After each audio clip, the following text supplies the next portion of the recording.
सोचिए, क्रिसमस की रात है, सब अपने तोहफों का इंतजार कर रहे हैं। पर क्या हो अगर सांता क्लॉज खुद एक ऐसा तोहफा लेकर आ जाए जिसे कोई भी कभी भी नहीं चाहेगा। आज हम एक ऐसी ही रात की कहानी सुनेंगे, एक ऐसी कहानी जो क्रिसमस को लेकर शायद हमारी सोच हमेशा के लिए बदल दे। सैंटा क्लॉज का, है ना? बच्चों की हंसी, तोहफे, ढेर सारी खुशियां। हम सब यही तो सोचते हैं। उस रात भी माहौल बिल्कुल ऐसा ही था, जश्न का। लेकिन एक पुरानी, लगभग वीरान सी बिल्डिंग में क्रिसमस की कहानी एक बहुत ही भयानक मोड़ लेने वाली थी। तो इस कहानी का जो किरदार है वो कोई हीरो नहीं है, वो बस एक सिक्योरिटी गार्ड है जो क्रिसमस की रात एक भुतासी लगने वाली बिल्डिंग में अपनी ड्यूटी कर रहा है। उस बिल्डिंग में मतलब जिंदगी के नाम पर बस गिने चुने परिवार थे, बाकी सब खाली वीरान पड़ा था। बिल्डिंग के सेक्रेटरी ने जाते जाते एक बड़ी अजीब सी चेतावनी दी, एक ऐसी बात जो उस वक्त एकदम मजाक लगी। बोला, 12 बजे के बाद कोई भी घंटी बजाए दरवाजा मत खोलना, चाहे वो सांता ही क्यों ना हो। सांता? मतलब कौन यकीन करेगा इस बात पर। रात और गहरी हो रही थी। ठीक 11:59 पर अचानक एक लिफ्ट की घंटी बजी, एक ऐसी लिफ्ट जो पिछले 3 साल से बंद पड़ी थी। और फिर जैसे ही घड़ी ने 12 बजाए, ठीक उसी पल दरवाजे की घंटी बज उठी। गार्ड ने घबराकर सीसीटीवी मॉनिटर की तरफ देखा, लेकिन वहां कोई नहीं था, ना कोई चेहरा, ना कोई साया। स्क्रीन पर बस एक लाल रंग का टेक्स्ट चमक रहा था, मैरी क्रिसमस। ये क्या था? इसका क्या मतलब था? और तभी गार्ड रूम के दरवाजे पर एक धीमी सी दस्तक हुई। खट खट, और फिर एक भारी अनजानी आवाज आई, दरवाजा खोलो, तोहफा देना है। आवाज इतनी पास थी, इतनी साफ कि गार्ड की तो जैसे सांस ही अटक गई। गार्ड ने कांपते हुए हाथों से दरवाजे के पीपहोल से बाहर झांका। बाहर सच में सैंटा क्लॉज खड़ा था, लेकिन वो कहानियों वाला हंसमुख सैंटा बिल्कुल नहीं था।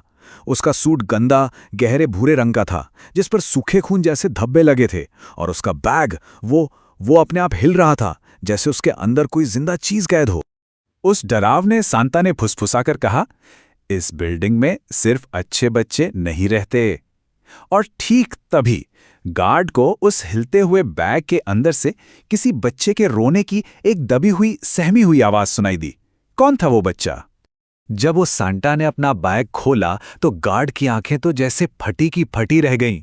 उसमें तोहफे नहीं थे, नहीं, उसमें स्कूल के आईडी कार्ड्स थे, और ये सारे कार्ड्स उसी इलाके से हाल ही में गुम हुए बच्चों के थे। ये सब क्या हो रहा था? और फिर जो हुआ वो गार्ड के किसी बुरे सपने से भी ज्यादा भयानक था। अचानक पूरी बिल्डिंग की लाइटें एक साथ जल उठीं। सालों से बंद पड़े हर एक फ्लैट का दरवाजा धीरे धीरे चरमराकर अपने आप खुल गया, और हर दरवाजे के अंदर वही सांता खड़ा था। हर जगह, हर फ्लैट में बस वही सांता। इस भयानक माहौल के बीच गार्ड के फोन पर एक मैसेज आया, एक अननोन नंबर से।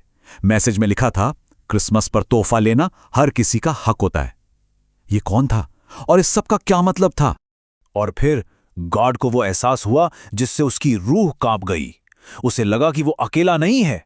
वो सांता अब दरवाजे के बाहर नहीं, बल्कि उसके लॉक्ड गार्ड रूम के अंदर था, ठीक ठीक उसके पीछे।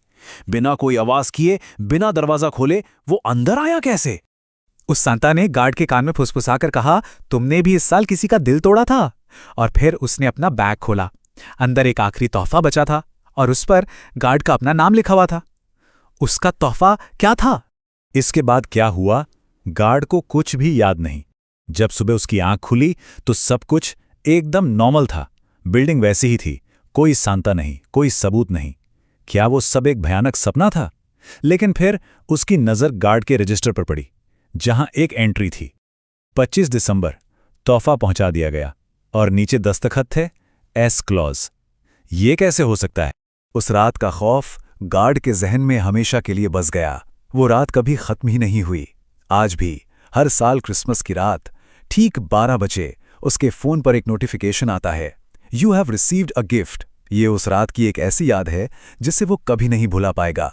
एक ऐसा तोहफा जो उसे हर साल मिलता है। और ये कहानी हमें एक बहुत ही परेशान करने वाले सवाल के साथ छोड़ जाती है। अगर क्रिसमस की रात सैंटा सच में आता है, तो क्या हम वाकई जानते हैं कि उसका इरादा क्या है? क्या वो सच में तोहफे देने आता है, या फिर कुछ छीनने? इस क्रिसमस जब रात होगी तो ये सवाल जरा सोचिएगा।